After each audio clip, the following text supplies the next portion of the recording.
It often happens when you find yourself alone, late at night, holding your phone. Your mind won't stop racing, but your heart feels empty and numb. You try to convince yourself that it's just lust, a normal physical need that everyone experiences.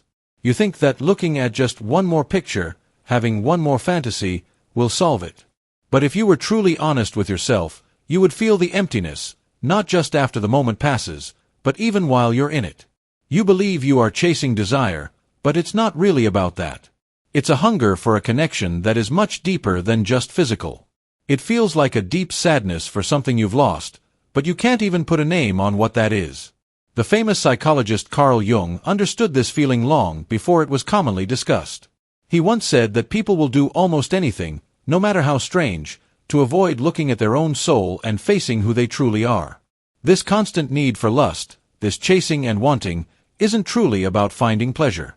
It's a way to escape from feeling bored, from being in pain, from loneliness, and from the quiet ache you feel inside your own heart.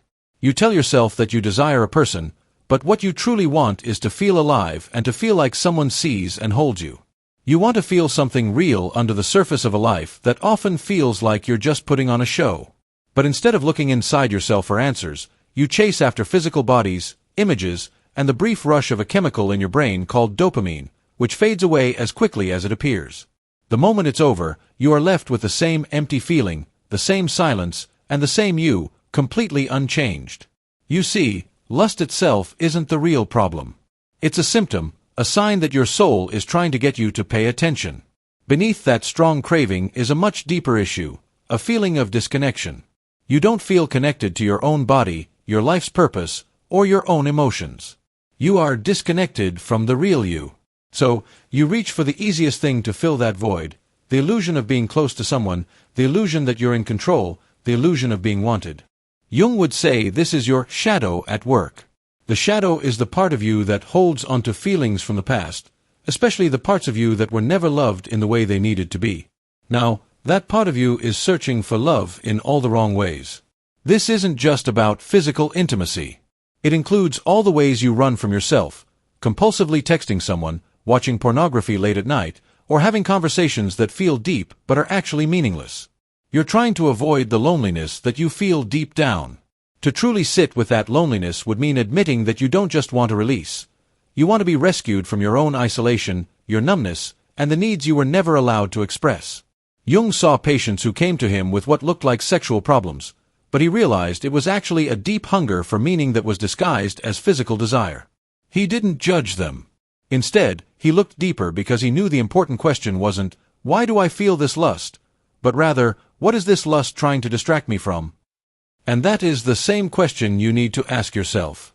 If you don't, you will keep feeding the craving but never heal the actual wound. You'll keep chasing after people but never feel true closeness.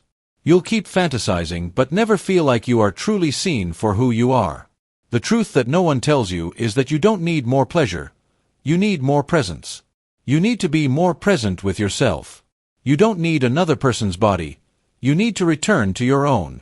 The part of you that is always reaching for something outside of yourself is the part that was never paid attention to on the inside. This is what Carl Jung's work was about. Not power or control, but integration, the process of bringing all your lost pieces back together and becoming whole. It's about having the courage to look at your own emptiness and not run away from it. Jung saw lust not just as a physical urge, but as a signal from your soul, a message telling you that it has been ignored for too long. When you haven't dealt with your inner world, your desires don't come from a place of being whole, they come from being broken into pieces. You don't feel lust because you're a bad person, you feel it because you are divided inside. In Jung's psychology, every man has an inner feminine side, which he called the Anima. This part of you is what allows you to feel, to be gentle, and to love in a healthy way. When you are not aware of this part of yourself, you don't know how to handle your feelings or how to love someone without needing to possess them.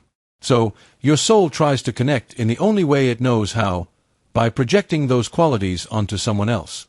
You see your own lost tenderness, your own vulnerability, and your own light in another person. You are drawn to them not because they are perfect, but because they remind you of the part of yourself that you can no longer connect with. So when you feel that intense lust for someone, you're not actually craving them. You are craving a reunion with your own lost soul. This is why it is so painful. No matter how many times you chase that feeling, you can never quite catch it. You can't, because you are chasing a part of yourself that you see in someone else's body. And the more disconnected you are from your own feeling side, the more desperate and empty your lust becomes. You scroll through your phone endlessly, you fantasize about people you don't even know, and you replay moments in your mind that made you feel something. Yet, every time, you end up feeling even more distant from your true self than you did before. This is how your unacknowledged side, your shadow, tricks you. It doesn't use evil, it uses illusion. You don't see a real person, you see your own unmet needs and suppressed pain. And because you never learned to accept these parts within yourself, you try to own them in the outside world. But lust that isn't connected to real love will always fall apart, because no person can carry the burden of your unlived feelings or fix your broken sense of self. What happens then is that you start needing more stimulation, more newness, more intensity. Your soul is now starving for connection. You might think the answer is to find more content or more people, but all you are doing is running faster inside a maze that always leads back to the same emptiness. To break this cycle, you must stop asking, who or what excites me? And start asking, what part of myself have I switched off? When you reconnect with your own emotions, dreams, and intuition, lust begins to change. It can become something creative and meaningful, a bridge to connection, not a trap. Over time, indulging in lust without being mindful of why you're doing it begins to change you in small, invisible ways. You start to feel your emotions less deeply. You stop seeing people as whole human beings. You begin to mistake someone giving you attention for them giving you love, and you confuse temporary stimulation with real intimacy. This is what worried Carl Jung the most. When lust is disconnected from your soul, it doesn't just change how you see other people, it breaks the way you see yourself. It starts with small things. You might avoid making eye contact or having deep conversations. You retreat into a fantasy world that feels safer than the real one. Then, it gets worse. You lose motivation, not just for relationships, but for life in general. You stop pursuing your hobbies and goals because the energy you need for your life's purpose is being consumed by this mindless chase for a temporary feeling of aliveness. Every time you feed this craving without thinking about it, you make the negative mental loop stronger. A trigger leads to a reaction, which brings relief, then guilt, and then it repeats. The more you repeat it, the more you start to believe this is just who you are. But it is not who you are, it's who you became when you lost a healthy connection with yourself. You weren't born needing to chase bodies. You were born needing connection, warmth, and love.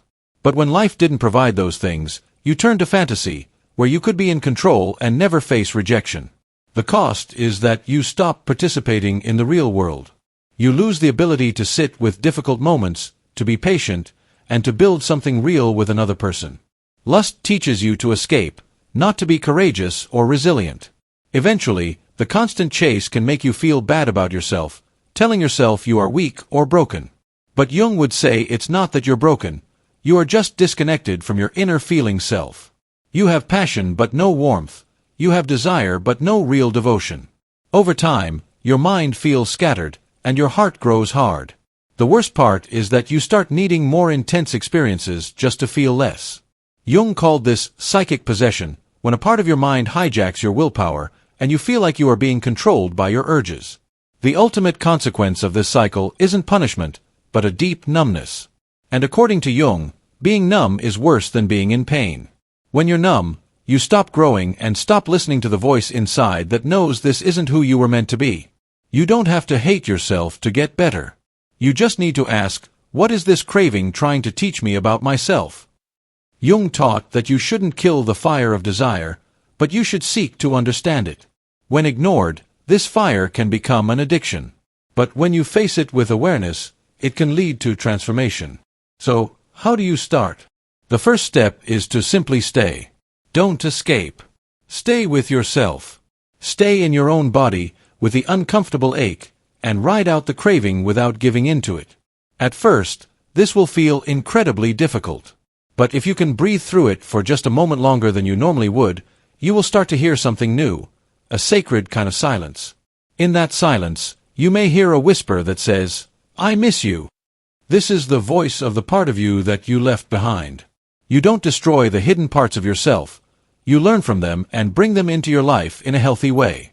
This means you might start writing again, not to impress anyone, but just to feel. You create things to release what's inside you. You spend time in nature. You allow yourself to feel your sadness. You breathe and ask yourself, what do I truly need right now? And then you listen to the answer every single day. Over time, the cravings will weaken. Not because they vanish, but because you are no longer afraid of them. You can hear what the desire is really trying to say. I want love. I want meaning. I want me. When you finally reconnect with your inner feeling side, you no longer have to chase those qualities in others. You live them. You become whole. Then, when you do meet someone, you won't need them to rescue you or complete you, because you have already done that difficult work yourself. Remember, you were never addicted to another person. You were addicted to the idea of feeling whole.